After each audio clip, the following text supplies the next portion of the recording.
Bản tin COVID-19 ngày 18 tháng 8, 8.800 ca mắc mới, giảm 807 trường hợp. Bộ Y tế cho biết trong ngày, Việt Nam ghi nhận 8.800 ca mắc mới COVID-19.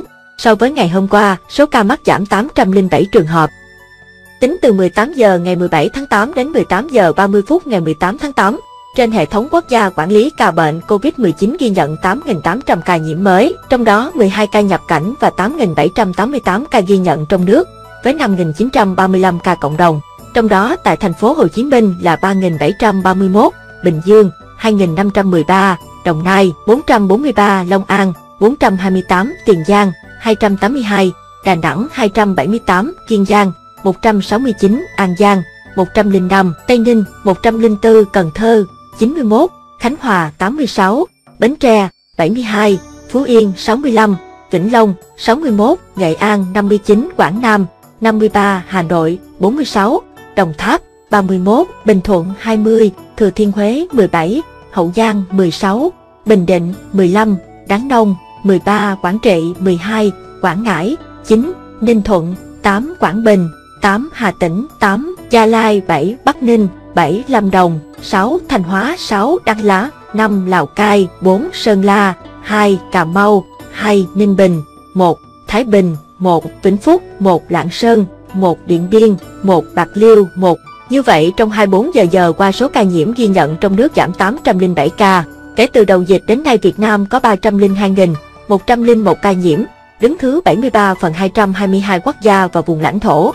Trong khi với tỷ lệ số ca nhiễm 1 triệu dân, Việt Nam đứng thứ 170 phần 222 quốc gia và vùng lãnh thổ, bình quân cứ 1 triệu người có 3.073 ca nhiễm.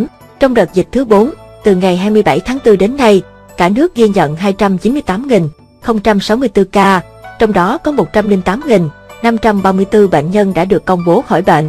Đến nay có 6 phần 62 tỉnh, thành phố đã qua 14 ngày không ghi nhận trường hợp nhiễm mới trong nước. Quảng Ninh, Bắc Kạn, Tuyên Quang, Lai Châu, Hòa Bình, Hải Phòng.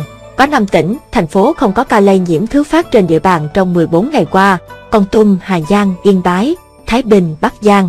Về tình hình điều trị, trong ngày có 3.751 bệnh nhân được công bố khỏi bệnh, nâng tổng số ca được điều trị khỏi lên 115.059 ca. Số bệnh nhân nặng đang điều trị ICU 654 ca. Số bệnh nhân nguy kịch đang điều trị ECMO 20 ca. Ngày 18 tháng 8, Tiểu ban điều trị của Ban Chỉ đạo Quốc gia phòng chống dịch COVID-19 thông báo trên hệ thống thông tin thu dung điều trị bệnh nhân COVID-19 ghi nhận 298 ca tử vong tại thành phố Hồ Chí Minh 255, Bình Dương 20, Long An 11, Cần Thơ 2, Bến Tre 2, Vĩnh Long 2, Đà Nẵng 1, Bắc Giang 1, Bình Thuận 1, Đồng Nai 1, Đồng Tháp 1, Kiên Giang 1.